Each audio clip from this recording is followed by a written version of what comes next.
Water is not a commodity, water is life.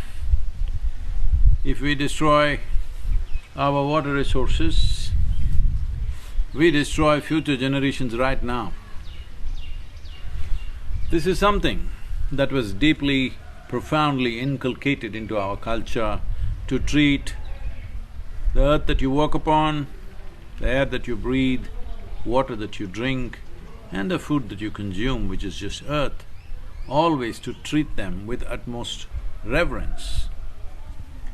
This reverence is very important if you have to make the water or food or the air that you breathe to give their best to you. Well, today textbook scientists will raise up in arms right now the moment I say this, but there is substantial research and documentation to show water has memory, land has memory, soil has memory. Out of this, we arrived at various cultural aspects so that people could benefit from it even if they do not know.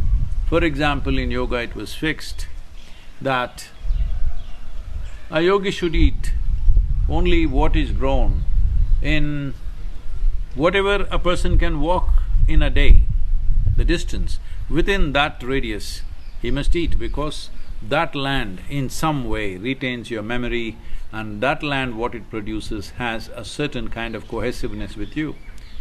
Well, you can laugh at it right now as much as you want, but it'll come to you because till the research comes from a Western university, you will not get it, but I'm telling you, it's not far away, it's coming.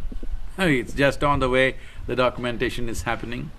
But with water, there is no doubt anymore. Water is considered like a liquid computer, that it has memory and it has intelligence response. It is based on this. In every temple in India, there is sacred water or what is called as tirth. Tirth is water which has the memory of the divine in it, and how you could benefit from that. You don't have to necessarily go to your temple for tirth. In your own home, you can make this happen. There are simple methods with which you can make it happen. If there is nothing else, make sure, at least for maximum part of your day or your life, ensure that water is stored in a copper or a brass vessel. Copper is best, otherwise a brass vessel.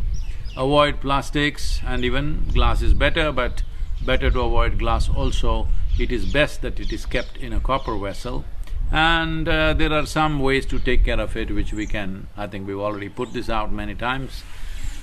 But your attitude, how you look upon water, if you look upon water like it is a part of you, because it is a part of you, over 2/3 of your body is water, if you recognize that every time before you consume that and express your gratitude every time you consume that, the water behaves in a way that it is most conducive for your life.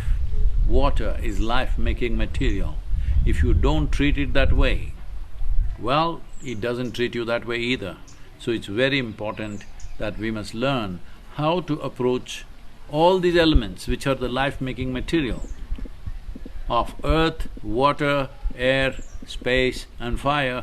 All these aspects, we need to approach it with the necessary attitude of inclusion, necessary attitude of reverence, so that they do the best they can for you, especially in these modern times when there are pandemics and irrespective of age, people are having various kinds of deadly diseases like cancer, cardiac ailments and various other things.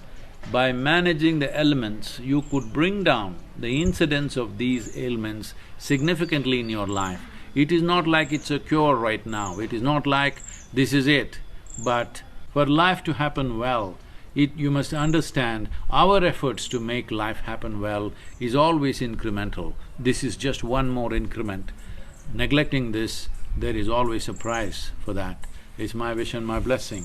You must know the pleasure and joy of seeing, experiencing and including water just as a part of yourself, as your life.